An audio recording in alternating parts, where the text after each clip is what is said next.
Welcome to ABN business. దేశీయ stock మార్కెట్లు లాభాలు ట్రేడ్ అవుతున్నాయి. సెన్సెక్స్, నిఫ్టీ లాభాల్లో కొనసాగుతున్నాయి. నిన్నటి నష్టాలకు బ్రేక్ వేస్తూ దేశీయ స్టాక్ మార్కెట్లు సానుకూల దిశలో కొనసాగుతున్నాయి. ప్రపంచవ్యాప్తంగా మిశ్రమ సంకేతాలు ఉన్నప్పటికీ భారత స్టాక్ మార్కెట్ సూచీలు మాత్రం పాజిటివ్ ధోరణిలో ట్రేడ్ అవుతున్నాయి. ఇవాళ ఏబిఎన్ బిజినెస్ లో మనతో జాయిన్ అయ్యారు ప్రముఖ స్టాక్ మార్కెట్ అనలిస్ట్ సుందరరాజా గారు. వారిని అడిగి ఇవాళ మార్కెట్స్ కి సంబంధించిన అనాలిసిస్ తెలుసుకుందాం. సుందరరాజా గారు నమస్కారం. నమస్కారం. సుందరరాజా గారు, నిన్న మార్కెట్స్ చూస్తే భారీ నష్టాల నుంచి ఈ రోజు చాలా పాజిటివ్ గా ఉన్నాయి, ఎందుకంటారు? మార్కెట్ లాస్ట్ ఒక కపుల్ ఆఫ్ డేస్గా చూస్తే కనుక ఒక భారీ రియాక్షన్ కరెక్షన్ రావడం చూసాం. మార్కెట్ రియాక్షన్ చూస్తుంటే కనుక ఒక తీవ్రమైన బేరిష్ ట్రెండ్ వెళ్ళినట్టుగా మనందరికీ కూడా మన రావడము, కొంచెం భయాందోళన రావడం చూస్తున్నాం. దీనికి ప్రధానమైన కారణం చూస్తే కనుక ముఖ్యంగా మనకి ఎఫ్ఐస్, ఫారిన్ ఇన్వెస్టర్స్ ఇంచుమించు ఒక 75,000 crores వరకు ఈ నెల కొంచెం అమ్మకాలు జరిపారు. అమ్మకాలు జరపడానికి ప్రధానమైన కారణం చూస్తే కనుక మొన్నటి వరకు మనం చూసాము గ్రోత్, కొన్ని కన్సర్న్స్, గ్రోత్ ఫియర్స్ అనేది మన దేశంలో ఉండడం అనేది మనం చూసాం. దానికి తగ్గట్టుగానే మనకి కార్పొరేట్ రిసర్చ్ కూడా చూస్తే కనుక అంత ఆశాజనకంగా రాకపోవడంతో మన మార్కెట్లో నిజంగానే కొంచెం గ్రోత్ ఫియర్స్ మనకి కన్ఫర్మ్ అవుతున్నట్టుగా కనిపిస్తుంది. అందువల్ల మన మార్కెట్స్లో కూడా కరెక్షన్ కనిపించింది. అలాగే ఈ మధ్య మనకందరికీ తెలిసిందే అమెరికాలో కొత్త ప్రెసిడెంట్ గారు రావటము, అక్కడ కొన్ని పాలసీస్ కూడా చూస్తే కనుక ముఖ్యంగా మన భారత్ వైపు ఏ విధంగా ఉంటుంది అనే కొంచెం ఒక క్లారిటీ లేకపోవడంతో కొంచెం అన్సర్టనిటీ ఉండడంతో ముఖ్యంగా ట్రేడ్ పాలసీ కానీ అలాగే టారిఫ్ ఇష్యూస్ కానీ ఏ విధమైన నిర్ణయాలు తీసుకుంటారని చెప్పి మార్కెట్లో కొంచెం భయాందోళన రావడంతో మార్కెట్లో కొంచెం కరెక్షన్ రావడం. అదేవిధంగా లాస్ట్ 3 నెలలుగా చూస్తే కనుక ముఖ్యంగా మనకి చిన్న stocks, mid caps, small caps పెద్ద రిటర్న్ రాకపోవడంతో ఇన్వెస్టర్లు కూడా చూస్తే కనుక కొంచెం పేషెన్స్, సహనం కోల్పోయి కొంచెం అమ్మకాలు జరిపినట్టు కనిపిస్తుంది. ఈ కారణాల చేత మనకి మార్కెట్లో ఒక స్ట్రాంగ్ కరెక్షన్ రావడం. అలాగే మీరు చెప్పినట్టు మార్కెట్ ఇవాళ కొంచెం లోయర్ రేట్ నుంచి రికవరీ రావడం చూసాం. దీనికి ప్రధానమైన 2 కారణాలు చెప్పుకోవచ్చు. మనకి ఇప్పుడే కాసేపటి క్రితం చూస్తే కనుక ఆర్బీఐ ఒక కీలకమైన నిర్ణయం తీసుకుంది మార్కెట్లోకి, అంటే ఎకానమీలోకి చూస్తే కనుక 1.5 lakh crores అనేది లిక్విడిటీ, అంటే మనీని కొంచెం పంపించేయడం చూసాం, అంటే బ్యాంక్స్కి వెళ్ళటం అని చూసాం. సో కాబట్టి దీనివల్ల మనకి పర్సనల్ లోన్స్ కానీ అలాగే మనకి హోమ్ లోన్స్ కానీ ఆటోమొబైల్ లోన్స్ కానీ క్రెడిట్ కార్డ్ లోన్స్ కానీ మరింత అందుబాటులో ఉంటాయి. సో ఇన్వెస్టర్లకి, కన్స్యూమర్లకి కనుక మరింత మనకి అందుబాటులో ఉంటే కనుక ఈ లోన్స్ మరింత పెట్టుబడులు ముఖ్యంగా ఖర్చు కూడా పెడతారు. కాబట్టి కొంచెము ఈ డెసిషన్ తీసుకున్నట్టు కనిపిస్తుంది. ఎందుకంటే ఈ మధ్య చూసాము ముఖ్యంగా మొన్న దసరా నుంచి మనకి సేల్స్ కొంచెం తగ్గడంతో అప్పుడు కొంచెం టైటన్ చేయడం అనేది మనం చూసాం. ఆ ఇంపాక్ట్ అనేది కనిపించింది. కాబట్టి ఇప్పుడు ఆర్బీఐ ఈ నిర్ణయం తీసుకున్నట్టు కనిపిస్తుంది. అలాగే మనం ఇంటర్నల్గా టెక్నికల్ రీజన్ కూడా చూస్తే కనుక మనకి గురువారం నాడు డెరివేటివ్స్ ఎక్స్పైర్ అయింది. అంటే లాస్ట్ 1 monthగా ఎవరైతే కనుక మార్కెట్లో స్పెక్యులేటివ్ షార్ట్ పొజిషన్స్ అంటే అమ్మకాలు జరిపారో వాళ్ళతో కంపల్సరీగా క్లోజ్ చేశారు. వాళ్ళు తీసుకున్న పొజిషన్స్ అన్ని సెటిల్ చేయాలి. కాబట్టి కొంచెం లోయర్ రేట్లో కొంచెం గొప్పగా కొనుగోలు చేయడంతో మార్కెట్లో ఒక రికవరీ అనేది కనిపిస్తోంది. రైట్ సార్, మీతో మాట్లాడడానికి శ్రీనివాస్ గారు కాల్ చేశారు. శ్రీనివాస్ గారు నమస్కారం. సుందరరాజా గారు ఉన్నారు, మీరు ఏ స్టాక్స్ గురించి తెలుసుకోవాలనుకుంటున్నారో అడగండి. నమస్కారం శ్రీనివాస్ సార్. న్యూజిల్ సాఫ్ట్వేర్ ఏ రేట్లో అయితే బై చేసుకోవచ్చు లాంగ్ టర్మ్ ఒక 4-5 years కి? అదేవిధంగా సార్ ఐఓసి సిటీ ఏ రేట్లో తీసుకుంటే మనకి ₹1 డివిడెండ్ ఇంట్రెస్ట్ ప్రకారం వస్తుంది? కొద్దిగా చెప్పండి సార్. ఒకటి, న్యూజిలాండ్ సాఫ్ట్వేర్ ఈ రేట్లో తీసుకోవచ్చని అడిగారు. న్యూజిలాండ్ సాఫ్ట్వేర్ చూస్తే కనుక 2 ఏళ్ళుగా అంటే 2023లో చూస్తే కనుక ఆల్మోస్ట్ ₹200 ఉన్న న్యూజిలాండ్ సాఫ్ట్వేర్ ఈ స్టాక్ ₹1,800 వరకు భారీగా పెరగటం అనేది మనం చూసాం. ఇంచుమించు 7-8 రెట్లు వచ్చిన తర్వాత మొన్న 20 జనవరిని మీరు గమనించారో లేదో రిజల్ట్స్ రావడంతో లాస్ట్ ఒక 2 వారాలుగా చూస్తే కనుక న్యూజిలాండ్ సాఫ్ట్వేర్లో ఇంచుమించు 40% వరకు కరెక్షన్ వచ్చి 1,700 నుంచి బిలో ₹1,000కి రావడం అనేది మనం చూసాం. సో న్యూజిలాండ్ సాఫ్ట్వేర్ చూస్తే ఒక 4 రోజుల క్రితం చూస్తే కనుక $3 million వరకు ఒక మేజర్ ఆర్డర్ రావడం కూడా చూసాము. ఈ రిజల్ట్ వచ్చిన తర్వాత ఇంటర్నేషనల్ కంపెనీ జెఫ్రీస్ కూడా చూస్తే కనుక న్యూజిలాండ్ సాఫ్ట్వేర్ని డౌన్గ్రేడ్ చేసి స్టాక్ని చూస్తే కనుక టార్గెట్ ₹1,240కి ఇచ్చినట్టు కనిపిస్తోంది 1,700 నుంచి. సో ఆ రేట్ వచ్చేసింది. స్టాక్ కూడా చూస్తే కనుక ఇప్పుడు కొంచెం రీజనబుల్ లెవెల్స్కి వచ్చింది. కాబట్టి న్యూజిలాండ్ సాఫ్ట్వేర్ నా ఉద్దేశం అయితే మీరు అనుకున్నట్టుగా కొంచెం కరెక్షన్లో తీసుకోవచ్చు. ఐఓసి మీరు డివిడెండ్ కోసము ఏ లెవెల్లో తీసుకోవచ్చు అని అడిగారు. ₹124 ఉంది. ఈ మధ్య ₹160 నుంచి ₹120 వరకు తగ్గటం అని చూసాం. సో ఈ లెవెల్లో చూస్తే కనుక ఐఓసి కూడా కొంచెం బెటర్ ప్లేస్కి ఉంది.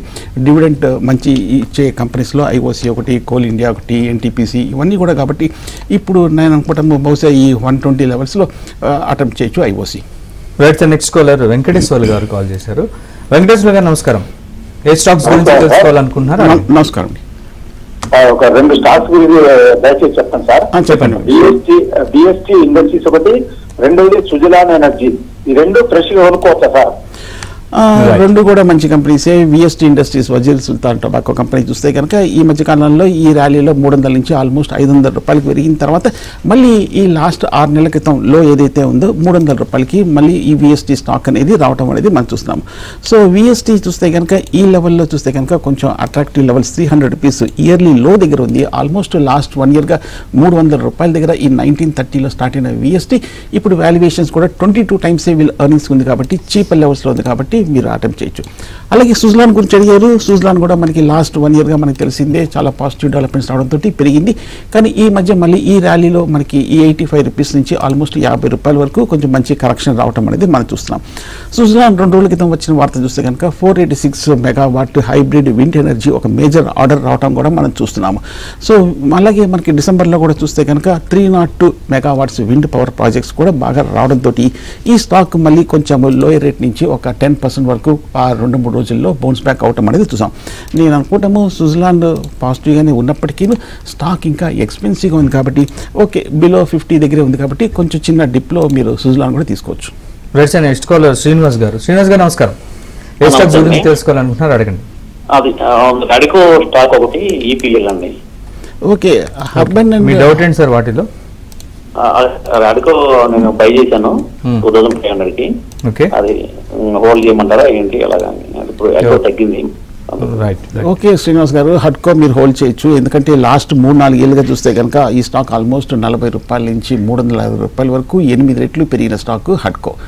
Housing and Urban Development Corporation చూస్తే కనుక ఇప్పుడు ఈ స్టాక్ కొంచెం మంచి లెవెల్స్కి రావటము, ఆల్మోస్ట్ ఈ స్టాక్ ఈ లెవెల్లో చూస్తే కనుక కొంచెం పాజిటివ్గా ఉండడం కూడా చూస్తున్నాము. అలాగే హడ్కో కూడా చూస్తే కనుక ఈ మధ్యకాలంలో ఎన్బిసిసి కూడా చూస్తే ఒక మేజర్ ఒప్పందం కుదుర్చుకున్నట్టు కనిపిస్తుంది. పైగా మనకి బడ్జెట్ కూడా వస్తుంది కాబట్టి హడ్కో బడ్జెట్ ముందు కూడా బాగా పడి కొంచెం కన్సాలేషన్ అవుతుంది కాబట్టి ఏమాత్రం కొంచెం బడ్జెట్లో ఈ హౌసింగ్ డెవలప్మెంట్కి కొంచెం పాజిటివ్గా ఉన్నాయి. ఇక్కడ నుంచి పెరిగే అవకాశం ఉంది. పైగా స్టాక్ కూడా చీపర్ లెవెల్స్లో ఉంది. వీళ్ళ ఎర్నింగ్స్ ఓన్లీ 15 రెట్లే ట్రేడ్ అవుతుంది కాబట్టి పెద్ద రిస్క్ లేదు కాబట్టి హడ్కోని కూడా మీరు ఉంచవచ్చు. కావస్తే ఫ్రెష్ బై కూడా చేయొచ్చు. ఈపీఎల్ గురించి అడిగారు. ఈపీఎల్ చూస్తే కనుక ఇండియాలోనే largest speciality packaging company, global company కూడా.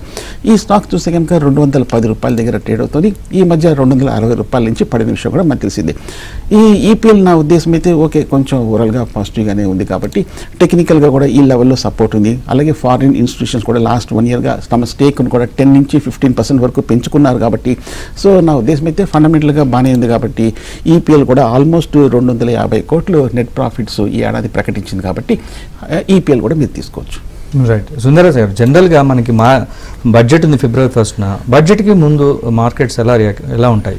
జనరల్గా బడ్జెట్ అంటే ఎప్పుడు కొంచెం ఒక యుఫోరిక్ ఫీలింగ్ అనేది ఉంటుంది, చాలా ఉత్సాహం అనేది మార్కెట్ ఉంటుంది. ముఖ్యంగా మార్కెట్ బడ్జెట్ ముందు వేరే కారణాల చేత పడినప్పుడు బడ్జెట్ కోసం అని చెప్పి కొంచెం పడిపోయింది కదా అని చెప్పేసి పెద్ద డౌన్ సైడ్ రిస్క్ లేదని చెప్పి చాలా మంది కొంటుంటారు. కానీ ఇప్పుడు చూస్తే కనుక బడ్జెట్ బేసికల్గా పెద్ద నాన్ ఈవెంట్ లాగా అయిపోయింది. సో మార్కెట్ కూడా పెద్ద ఎక్స్పెక్టేషన్స్ అయితే లేదు. ఈ మధ్య మనకి తెలిసిందే, ఆ మధ్య మనకి ఏప్రిల్ నుంచి గవర్నమెంట్ చూస్తే కనుక మనకి కొన్ని ప్రాజెక్ట్ అంటే ఇన్ఫ్రా మీద కొంచెం స్పెండింగ్ తక్కువగా ఉంది కాబట్టి సో భారీ స్పెండింగ్ అనేది మార్కెట్ ఎక్స్పెక్ట్ చేస్తుంది. అలాగా ఇన్ఫ్రాస్ట్రక్చర్ డెవలప్మెంట్ కనుక రేపు బడ్జెట్లో కనుక ఇస్తే కనుక చాలా పాజిటివ్గా ఉండే అవకాశాలు కనిపిస్తాయి. అలాగే ఇందాక చెప్పినట్టు ఆర్బీఐ కూడా ఆల్మోస్ట్ 1.5 lakh crores వరకు మనకి మార్కెట్లోకి క్రెడిట్ తీసుకొస్తున్నారు కాబట్టి ఇది కూడా బడ్జెట్ ముందే ఒక పాజిటివ్ బూస్టర్ కూడా అనుకోవచ్చు. సో కాబట్టి బడ్జెట్లో ఏ విధమైన సర్ప్రైజెస్ ఉంటుంది చూడాలి. అలాగే మార్కెట్లో కూడా చాలామంది ఇన్వెస్టర్లకి ట్యాక్స్కి సంబంధించిన వరకు ఏ విధంగా ఉంటుందని చెప్పి చాలామంది కూడా కొంచెం భయపడుతున్నట్టు కూడా ఉంది కాబట్టి సో నా ఉద్దేశం అయితే కొంచెం బడ్జెట్ తర్వాత కొంచెం క్లారిటీ వస్తుంది. Right sir. Next caller Prakash garu call చేశారు. ప్రకాష్ గారు నమస్కారం. ఏ స్టాక్స్ గురించి తెలుసుకోవాలనుకుంటున్నారు అడగండి. సార్ నమస్తే సార్. నమస్తే ప్రకాష్. చెప్పండి ప్రకాష్ గారు. సార్ ఇప్పుడు పిఎన్జీ జ్యువెలర్స్ బై చేశాను సార్ 750లో. ఒకసారి స్టాక్ నేమ్ రిపీట్ చేయండి. PNG jewellers, P for Prakash, M for Nagarjuna. Okay, PNG. Yes sir, PNG jewellers. Okay, అది 750లో బై చేశాను సార్. అది మంచి కంపెనీ హోల్డ్ చేసుకోవచ్చా, సెల్ చేసేమంటారా కాస్త చెప్పండి సార్. పిఎన్ గ్యాడ్గిల్ జ్యువెలర్స్ ఈ మధ్య మనకి మార్కెట్లోకి లిస్ట్ అయింది. మొన్న అక్టోబర్లో లిస్ట్ అయిన తర్వాత 850 రూపాయల దాకా పెరిగి ఆ తర్వాత పోస్ట్ లిస్టింగ్ తర్వాత ఇంచుమించు 500 రూపాయల వరకు తగ్గటం అనేది మనం చూస్తున్నాము. సో పిఎన్బి గ్యాడ్గిల్ చూస్తే కనుక మనకి ఒకసారి ఈ లాస్ట్ క్వార్టర్తో పోలిస్తే కనుక ఒక 24% రెవెన్యూ గ్రోత్ అనేది వచ్చిన సంగతి కూడా మనకు అర్థమైంది. అలాగే ఈ మధ్య పూనాలో కూడా కొత్త స్టోర్స్ ఓపెన్ చేసిన సంగతి తెలిసింది. ఈ మధ్య మనకి జ్యువెలరీ స్టాక్స్ గోల్డ్ అన్ని కూడా పెరిగినప్పటికీ కానీ పిఎన్ గ్యాడ్గిల్ మటుకు కొంచెం అండర్ పెర్ఫామ్ చేస్తుంది. ఎందుకంటే బహుశా స్టాక్ కొంచెం ఎక్స్పెన్సివ్గా ఉండడంతో బహుశా ఈ స్టాక్లో పెద్దగా మూమెంట్ అయితే కనిపించట్లేదు. కానీ మనం గమనించాల్సింది ఏంటంటే ప్రమోటర్లకి ఈ 130 కోట్ల ఈక్విటీలో ఆల్మోస్ట్ వాళ్ళకి ఒక 84% వరకు ఉన్న విషయం కూడా మనం గమనించవచ్చు. మంచి కంపెనీని అడిగారు. లాస్ట్ 2-3 ఏళ్ళుగా చూస్తే కనుక పర్వాలేదు, 40 కోట్ల నుంచి ఆల్మోస్ట్ ఈ ఏడాది 150 కోట్ల వరకు కొంచెం లాభాలు అనేది కొంచెం పెరిగినట్టు కూడా కనిపిస్తుంది. ఓకే, పిఎన్బి గ్యాడ్గిల్ నా ఉద్దేశం అయితే ప్రస్తుతం హోల్డ్ చేయండి. అలాగే సుందరరాజ్ గారు, ఇటీవల కాలంలో చూస్తే మనం స్విగ్గీ షేర్లు వరుసగా డౌన్ అవుతున్నాయి, కారణాలు ఏమనుకోవచ్చు? స్విగ్గీ మన అంత క్రితం చూస్తే కనుక ఆన్లైన్ ఈ సేల్స్ అన్నీ కూడా మనకి డెలివరీ సేల్స్ అన్నీ కూడా భారీగా పెరిగింది. కానీ ఈ మధ్య చూస్తే 600 రూపాయల నుంచి మనకి లిస్ట్ అయిన తర్వాత 400 రూపాయల నుంచి స్టార్ట్ అయిన స్విగ్గీ స్టాక్ మళ్ళీ ఈ నెల రోజుల్లో ఆల్మోస్ట్ 400 రూపాయలకి తగ్గడం అనేది మనం చూస్తున్నాము. సో ఫస్ట్ టైం మనకి ఇవాళ వచ్చిన వార్త చూస్తే కనుక పోస్ట్ ఐపీఓ ప్రైస్ మనకి ఫస్ట్ టైము ఈసారి స్విగ్గీ కూడా రావటం అనేది మనం చూస్తున్నాం. కాకపోతే ఈ మధ్య మనకి జనవరి 10న వచ్చిన వార్త చూస్తే కనుక స్విగ్గీ ఒక ఇన్స్టామార్ట్ సర్వీసెస్ అనేది ఈ 77 సిటీలో మన దేశంలో వీళ్ళు కొంచెము స్టార్ట్ చేస్తున్నట్టుగా ఒక వార్తలు రావటం అనేది మనం చూస్తున్నాం. స్విగ్గీ బేసికల్గా చూస్తే కనుక స్టాక్ కొంచెం ఎక్స్పెన్సివ్గా ఉండడం కారణాల చేత మనకి మార్కెట్లో స్విగ్గీకి పేరుంది కాబట్టి కొంచెం భారీ సబ్స్క్రిప్షన్ రావటము, సబ్స్క్రిప్షన్ తర్వాత మార్కెట్లో కొంచెం ఫ్రెంజిడ్ బయింగ్ వచ్చి పెరగటం అని చూసాం. సబ్సిక్వెంట్గా చూస్తే కనుక పెరిగిన తర్వాత కొంచెం వాల్యుయేషన్స్ మనకి మార్కెట్లోకి రావడంతో ఈ స్టాక్లో కూడా కొంచెము కరెక్షన్ రావటం అనేది మనం చూస్తున్నాం. సో స్విగ్గీ చూస్తే కనుక లాస్ ప్రకటించింది, ఈ ఏడాది చూస్తే కనుక భారీ లాసే ప్రకటించింది కాబట్టి ఈ స్టాక్ పెద్దగా పెరగలేదు. కాకపోతే ఈ మధ్య వచ్చిన ఒక పాజిటివ్ డెవలప్మెంట్ ఏమైనా కొంచెం హయ్యర్ సేల్స్ హయ్యర్ ప్రాఫిట్స్లోకి రియలైజ్ అవుతుందా లేదా చూడాలి. బహుశా కొంచెం టైం పట్టే అవకాశాలు కనిపిస్తుంది స్విగ్గీ స్టాక్ మూమెంట్కి. Right sir, next caller Lakshman గారు కాల్ చేశారు. లక్ష్మణ్ గారు నమస్కారం, ఏ స్టాక్స్ గురించి తెలుసుకోవాలనుకుంటున్నారో అడగండి. సార్ నమస్తే సార్. నమస్తే లక్ష్మణ్ గారు. సార్ వోల్ట్రా గ్రీన్, Jupiter Wagons, Yes Bank present price లో కొనుక్కోవచ్చా? ఓకే, వోల్ట్రా గ్రీన్ చూస్తే కనుక ఈ స్టాక్ లాస్ట్ ఒక 1 ఇయర్గా ఆల్మోస్ట్ 2200 నుంచి 1200 రూపాయల వరకు తగ్గడం అనేది చూసాము. వోల్ట్రా గ్రీన్ టెక్ చూస్తే కనుక రేపు రిజల్ట్ ఉంది. రిజల్ట్ ముందు కొంచెం బాగా కరెక్ట్ అవ్వడం చూసాము. పైగా రిజల్ట్కి ముందు బాగా పడిన తర్వాత కూడా స్టాక్ ఇంకా 100 రెట్లు వీళ్ళ ఈ యూపీఎస్కి ట్రేడ్ అవుతుంది కాబట్టి స్టాక్ ఇంకా ఎక్స్పెన్సివ్గా ఉండడం చూస్తున్నాం. బట్ ఓవరాల్గా చూస్తే కనుక వోల్ట్రా గ్రీన్ టెక్ లాస్ట్ 2 ఏళ్ళుగా మనకి క్రమంగా ఫండమెంటల్స్ బాగా ఇంప్రూవ్ అయినప్పటికీ స్టాక్ ఎక్స్పెన్సివ్గా ఉంది కాబట్టి నా ఉద్దేశం అయితే ఫ్రెష్ బయింగ్ అయితే అవాయిడ్ చేయొచ్చు. అలాగే ఎస్ బ్యాంక్ గురించి అడిగారు. ఎస్ బ్యాంక్ కూడా ఈ మధ్యకాలంలో 35 రూపాయల నుంచి ఆల్మోస్ట్ 18 రూపాయల వరకు తగ్గటం అనేది చూసాం. ఎస్ బ్యాంక్ రిజల్ట్స్ నిన్న ఉంది. రిజల్ట్స్ తర్వాత చూస్తే కనుక ఎస్ బ్యాంక్లో పెద్ద పాజిటివ్గా మూమెంట్ రాలేదు. ఇన్ఫ్యాక్ట్ థర్డ్ క్వార్టర్ రిజల్ట్స్ వీక్గానే రావడం కూడా గమనించాం కాబట్టి ఎస్ బ్యాంక్ అవాయిడ్ చేయొచ్చు. అలా కాకుండా మనం ఎస్ బ్యాంక్ని అవాయిడ్ చేసి ఇప్పుడే మనం అనుకున్నట్టుగా ఆర్బీఐ 1.5% lakh వరకు మనకి లిక్విడిటీ ఇన్ఫ్యూజ్ చేసి మనకి బ్యాంక్స్లో అన్నింటిలో కూడా ఒక స్ట్రాంగ్ రీబౌండ్ వచ్చింది కాబట్టి బహుశా నేను అనుకోవటము ఎస్బీఐ కానీ కెనరా బ్యాంక్ కానీ అలాగే ప్రైవేట్ సెక్టర్లో కోటక్ కానీ ఐసీఐసీఐ కానీ హెచ్డిఎఫ్సీ బ్యాంక్ కొంచెం బెటర్ బెట్గా ఉంటుంది. బిజినెస్ సెన్సెక్స్ 1000 పాయింట్ల లాభంతో, నిఫ్టీ 300 పాయింట్ల లాభంతో ట్రేడ్ అవుతున్నాయి. సో ఇవాళ మన ఐబిఎన్ బిజినెస్లో మనతో పాటు ఉన్నారు ప్రముఖ స్టాక్ మార్కెట్ అనలిస్ట్ సుందరరాజా గారు. వారిని అడిగి మరిన్ని విషయాలు తెలుసుకుందాం మార్కెట్స్కి సంబంధించి. రాజా గారు, సో మనకి ట్రంప్ ఇటీవలే ఆయన అమెరికన్ ప్రెసిడెంట్గా బాధ్యతలు స్వీకరించారు. ముఖ్యంగా మనకి ఏ రంగాలకి ట్రంప్ ఎఫెక్ట్ మన మార్కెట్ పైన లేదా ఏ సెక్టార్స్ పైన ఉండే అవకాశం? ముఖ్యంగా చూస్తే కనుక ఈ లాస్ట్ ఒక 1 వీక్గా మనం చూస్తే కనుక ఫార్మా స్టాక్స్లో బాగా ఇంపాక్ట్ కనిపించింది. మొన్నటి వరకు చూస్తే కనుక ఫార్మా స్టాక్స్ అన్ని కూడా బుల్లిష్ ట్రెండ్ చూసాము. దీనికి ప్రధానమైన కారణం చూస్తే కనుక యూఎస్ మార్కెట్స్లో కూడా డిమాండ్ మరింత పెరగడంతో మరింత కొత్త మార్కెట్స్ అని మన ఫార్మా ఇండస్ట్రీకి రావడం అని చూసాం. కానీ ఒక స్వల్ప చిన్న పాజిటివ్ నెగిటివ్ న్యూస్ ఏంటంటే కనుక మనకి ఫార్మా స్టాక్స్ అన్ని లాస్ట్ 1 వీక్గా పట్టడంతో ఎందుకు పడ్డాయంటే ట్రంప్ గారు చూస్తే కనుక మనకి రిలీఫ్ ఫండింగ్ మీద కొంచెం ఫ్రీజ్ ఇచ్చినట్టుగా వార్తలు రావడం అనేది మనం చూసాం. అందువల్ల ఈ ఇంపాక్ట్ అనేది మనకి ఫార్మా ఫార్మా స్టాక్స్ మీద ఉండడం కూడా మనం చూస్తున్నాం. అంతే ఓవరాల్గా మార్కెట్ మీద ఇంపాక్ట్ నెగిటివ్గానే కొంచెం ఉండడం అనేది చూసాము. కానీ దానికి ముఖ్యంగా మనం లాస్ట్ 2 రోజులుగా నిన్న చూస్తే కనుక ఐటీ స్టాక్స్ భారీగా పడ్డాయి. నిన్న ఒక మేజర్ డెవలప్మెంట్ అనేది ఇంటర్నేషనల్ మార్కెట్స్లో రావడం చూసాము. ఇన్ఫ్యాక్ట్ అమెరికాలో ఉన్న ఐటీ కంపెనీస్ అన్నిటి కూడా కొంచెం ప్రకంపనలు సృష్టించిన విషయం కూడా మనకు అర్థమైంది. అదేంటంటే మొన్నటి వరకు మనకి అమెరికాలో చూస్తే కనుక ఆర్టిఫిషియల్ ఇంటెలిజెన్స్ మీద వాళ్ళు భారీ పెట్టుబడులు పెట్టిన సంగతి మనకు తెలిసింది. ఇంచుమించు $500 బిలియన్ పెట్టుబడులు పెట్టిన సంగతి తెలిసింది. అమెరికా కూడా మనకి ఏఐలో ఆర్టిఫిషియల్ ఇంటెలిజెన్స్ గ్లోబల్ లీడర్గా అవతరించబోతుందన్న సంగతి కూడా మనకు అర్థమవుతుంది. కానీ సడన్గా నిన్న చూస్తే కనుక చైనా నుంచి ఒక కొత్త సాఫ్ట్వేర్ కొత్త అప్లికేషన్ రావడం చూసాము. ఆ అప్లికేషన్ చూస్తే కనుక ఇంత భారీ $500 బిలియన్ ఒక ఫ్రాక్షన్ ఆఫ్ అమౌంట్ తోటి ఒక ఆల్మోస్ట్ ఓపెన్ సోర్స్ ఒక ఫ్రీగా ఒక అప్లికేషన్ అనేది చైనా రిలీజ్ చేయబోతోంది. దాంతో మనకి అమెరికాలో ఉన్న టాప్ కంపెనీస్ బ్రాడ్కామ్ కానీ లేదంటే కనుక ఎన్విడియా కంపెనీస్ అన్నీ కూడా ఒక 20% వరకు భారీగా పతనం అవడం మనం చూసాం. సో కొంచెం నిన్న సడన్గా ఈ నీజర్క్ రియాక్షన్ తోటి కొంచెం కన్సర్న్స్ ఉన్నాయి. కానీ రానున్న రోజుల్లో మనకి అమెరికా ఐటీ ఇండస్ట్రీ ఏ విధంగా ఈ పెద్ద పరిమాణాన్ని ఏ విధంగా తీసుకుంటుంది, ఏ విధంగా సబ్సిక్వెంట్ ఈవెంట్స్ అనేది అన్ఫోల్డ్ అవుతాయి, ఏ విధంగా మనకి అమెరికన్ మార్కెట్స్ మీద కొంచెం రియాక్షన్ వస్తుంది అనేది కూడా మనం చూడాలి. బట్ ఓవరాల్గా నిన్న వచ్చింది చాలా పెద్ద మేజర్ న్యూస్ అనుకోవచ్చు IT software. Right sir, next caller Krishna garu call చేశారు. కృష్ణ గారు నమస్కారం. ఏ స్టాక్స్ గురించి తెలుసుకోవాలనుకుంటున్నారో అడగండి.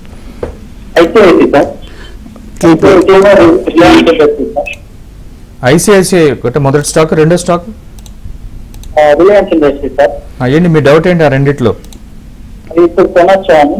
ఓకే, కరెంట్ రేట్లో కొనొచ్చా? 2 బ్లూ చిప్ టాప్ ఈ group market leaders, 2 heavy weight stocks. ICICI bank మొన్న చూస్తే కనుక రిజల్ట్ చాలా బాగా వచ్చింది. ఇన్ఫ్యాక్ట్ లాస్ట్ 2 రోజులుగా మనకి బ్యాంక్ స్టాక్స్ ఈ వారం చూస్తే కనుక బ్యాంక్ నిఫ్టీ భారీగా పెరగడానికి ఐసిఐసిఐ బ్యాంక్ ఒక 4% వరకు పెరగటం అనేది మనం చూసాము.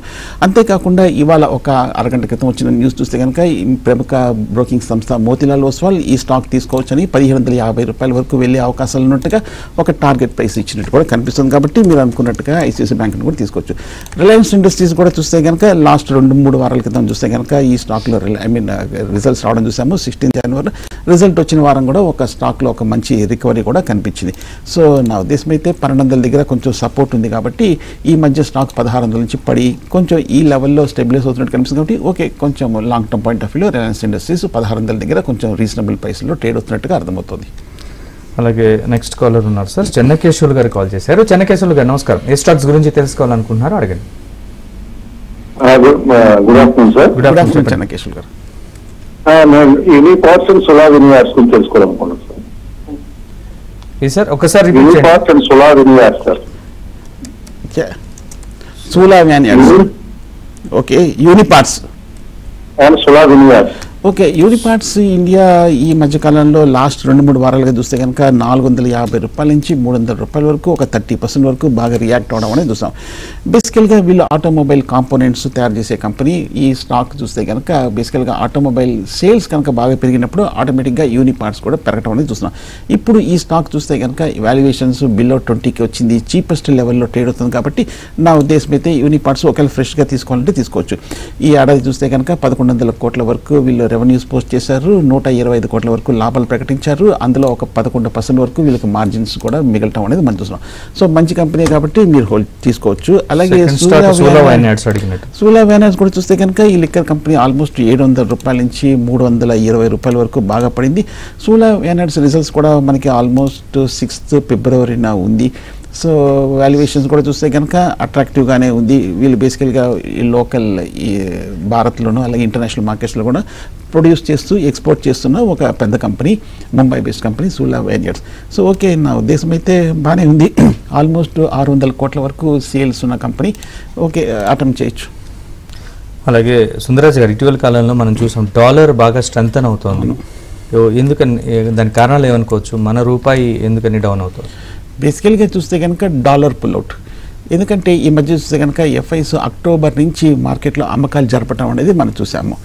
ఆ తర్వాత మనకి అమెరికా మార్కెట్స్లో కూడా చూస్తే కనుక వాళ్ళ బాండ్ ఈల్డ్స్ బాగా పాజిటివ్గా ఉండడంతో అక్కడ రిటర్న్స్ బాగా రావడంతో అక్కడ స్టాక్ మార్కెట్స్ కూడా బాగా పెరగడంతో అక్కడ డేటా కూడా చూస్తే కనుక అమెరికాలో ఎంప్లాయ్మెంట్ కానీ జీడిపి డేటా కానీ ఇన్ఫ్లేషన్ తగ్గడం ఇవన్నీ కొంచెం పాజిటివ్గా రావడంతో అమెరికా మార్కెట్స్లో కొంచెం ఫండ్స్ తరలించడం చూసాం.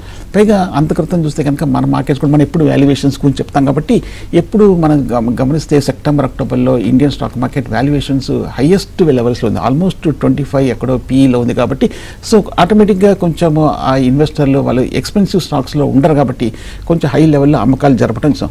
ఇప్పుడు మన మార్కెట్ ఇప్పుడు కొంచెం భారీగా పతనమైంది కాబట్టి కొంచెం ఇప్పుడు రీజనబుల్ పాజిటివ్గా కొంచెం చీపర్ లెవెల్స్కి వచ్చినట్టు కనిపిస్తుంది. సో అందువల్ల మనకి డాలర్లు వెళ్ళిపోవడంతో రూపీ చూస్తే కనుక బాగా డిప్రిషియేట్ అయిపోయింది, ఆల్మోస్ట్ 86 రూపాయలకి రావడం అని చూసాం. సో దీనివల్ల ఏమవుతుందంటే మనకి ఇంపోర్ట్ బిల్ కూడా మరింత పెరుగుతుంది. ఈ మధ్య మనకి ఆయిల్ ఇంపోర్ట్స్, ముఖ్యంగా గోల్డ్ ఇంపోర్ట్స్ కూడా కొంచెం ఇంపాక్ట్ ఉండడం చూస్తున్నాము. అలాగే మనకి ఎడ్యుకేషనల్ కానీ అలాగే మిగతా ఎక్స్పెండిచర్ కూడా ఎక్కువగా ఉండడంతో మనకి మన భారతీయులు కూడా కొంచెం మరింత ఖర్చు పెట్టడంతో కొంచెం డాలర్ వెళ్ళిపోవడంతో వీక్నెస్ అనేది కనిపిస్తుంది రూపీలో.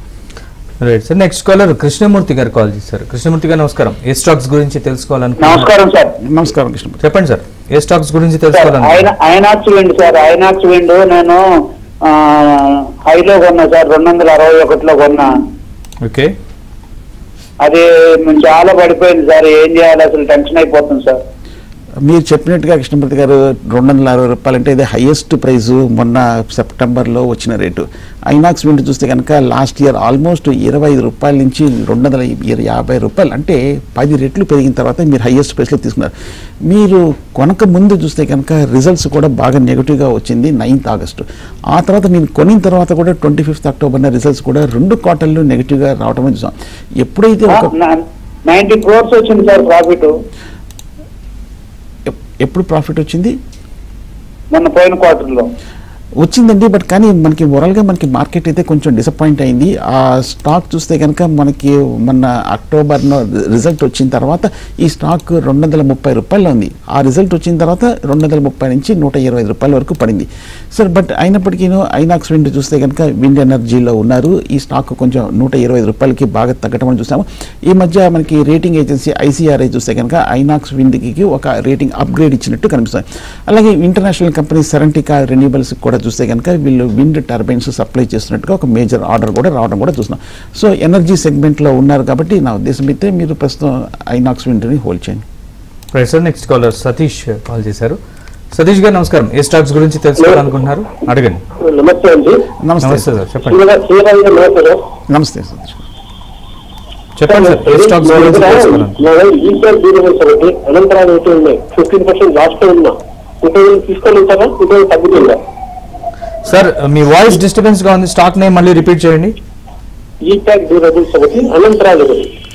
ఓకే, ఈపాక్ డ్యూరబుల్స్ గురించి అడిగారు. ఈపాక్ డ్యూరబుల్స్ లాస్ట్ 3 వారాలుగా భారీగా పడింది. అంత క్రితం చూస్తే కనుక 150 రూపాయల నుంచి 650 రూపాయల వరకు భారీగా పెరిగిన తర్వాత ఈపాక్ డ్యూరబుల్స్ ఇప్పుడు కొంచెం హై లెవెల్ నుంచి కరెక్షన్ రావడం. 2019లో స్టార్ట్ అయిన ఈపాక్ డ్యూరబుల్స్ వాల్యుయేషన్స్ ఆల్మోస్ట్ 100 లెవెల్స్కి వచ్చింది కాబట్టి స్టాక్ కొంచెం భారీగా పట్టడం అనేది మనం చూస్తున్నాము. నా ఉద్దేశం అయితే ప్రస్తుతానికి హోల్డ్ చేయొచ్చు, ఎందుకంటే 1300 కోట్ల వరకు ఈ ఏడాది రెవెన్యూస్ పోస్ట్ చేసిన కంపెనీ. అలాగే మీరు అనంతరాజ్ గురించి అడిగారు. అనంతరాజ్ ఒక లీడింగ్ ఇన్ఫ్రాస్ట్రక్చర్ కంపెనీ. ఈ వారం చూస్తే కనుక 35% వరకు పడింది. 800 రూపాయల నుంచి ఆల్మోస్ట్ స్టాక్ 550 రూపాయల వరకు పడింది. కానీ ఒకసారి మీరు గమనిస్తే కనుక లాస్ట్ 2-3 ఏళ్ళుగా ఆల్మోస్ట్ ఈ స్టాక్ 50 రూపాయల నుంచి 900 రూపాయల వరకు 20 రెట్లు పెరిగిన స్టాక్ అనంతరాజ్ ఇండస్ట్రీస్. ఫండమెంటల్గా స్ట్రాంగ్గా ఉన్నప్పటికీ ఓవర్గా పెరిగిపోవడంతో ఇప్పుడు ఇంత భారీగా పెరిగిన తర్వాత కూడా అనంతరాజ్ ఇండస్ట్రీస్ 65 టైమ్స్ వీళ్ళు ఎర్నింగ్స్కి ట్రేడ్ అవుతుంది కాబట్టి స్టాక్ ఎక్స్పెన్సివ్గా ఉండడంతో ఈ ప్యానిక్ రియాక్షన్ అనేది ఈ వారంలో అనంతరాజ్ ఇండస్ట్రీస్ వచ్చింది. బట్ మరి ఒకవేళ హై ప్రైస్లో తీసుకుంటే కనుక డెఫినెట్గా అది లేట్ ఎంట్రీయే, రాంగ్ ఎంట్రీయే అవుతుంది. సో ప్రస్తుతం అయితే 2 పెద్ద కంపెనీసే కాబట్టి ఆ దృష్టిలో మీరు హోల్డ్ చేయొచ్చు ఈ ప్యాక్ అండ్ అనంతరాజ్. అలాగే సుందరరాజ్ గారు, డాలర్ స్ట్రెంత్ అవడం వల్ల మన ఇంపోర్ట్స్ మీద ఏ విధమైన ఇంపాక్ట్ ఉంటుంది? ఇప్పుడు జనరల్గా ఏమవుతుంటే కనుక ఇంత క్రితం మనం ఒక ఏదైనా ఐటమ్ కొనుక్కోవాలంటే యూఎస్లో ఒక 84 రూపాయలు ఇవ్వాల్సి వస్తుంటే కనుక ఇప్పుడు రూపీ వీక్ అవుతే కనుక ఇప్పుడు అదే 86కి వెళ్తుంది.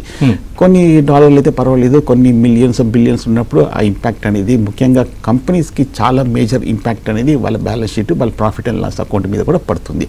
సో బేసికల్గా ఎక్స్పోర్ట్ కంపెనీస్కి అయితే పర్వాలేదు, ఐటీకి కానీ ఫార్మాకి కానీ మిగతా ఎక్స్పోర్టర్స్ పర్లేదు, ఎందుకంటే వాళ్ళకి డాలర్స్ వస్తాయి కాబట్టి ఇక్కడ కన్వర్ట్ చేసేటప్పుడు మరింత రూపీస్ వస్తుంది. అదే ఇంపోర్టర్స్కి అయితే మనకు ఇప్పుడు మరింత రూపీస్ అనేది వీళ్ళు రూపీస్ నుంచి డాలర్కి ఇవ్వాల్సి వస్తుంది. సో కాబట్టి ఇది డెఫినెట్గా కొంచెం ఇంపాక్ట్. పైగా ఈ మధ్య మనం చూసాము, డేటా కూడా చూసాం కనుక మన దేశంలో ట్రేడ్ డెఫిసిట్ మరింత వైడన్ అయింది. ఎక్స్పోర్ట్స్ పెరిగినప్పటికీ కొంచెం ఇంపోర్ట్స్తో పోలిస్తే కొంచెము తక్కువగా గ్రోత్ ఉండడంతో ఇంపోర్ట్స్ మరింత డామినేట్ చేయడంతో మనకి ఈ రూపీ అనేది వీకెన్ అవ్వడం అని చూస్తున్నాం. సో కాబట్టి మనకి బడ్జెట్ కూడా కొంచెం ఇంపార్టెంటే కాబట్టి సో ఈ కారణాల చేత కొంచెం మనకి రూపీ అనేది వీకెన్ అవ్వడం చూస్తున్నాం. Thank you very much Sundara Raju గారు వాళ్ళ ఏబిఎన్ బిజినెస్లో జాయిన్ అయినందుకు. ప్రస్తుతం సెన్సెక్స్ 635 పాయింట్ల లాభంతో, నిఫ్టీ 150 పాయింట్ల లాభంతో ట్రేడ్ అవుతున్నాయి. ఇది వాళ్ళ ఏబిఎన్ బిజినెస్. అప్డేట్స్ కోసం చూస్తూనే ఉండండి ఏబిఎన్.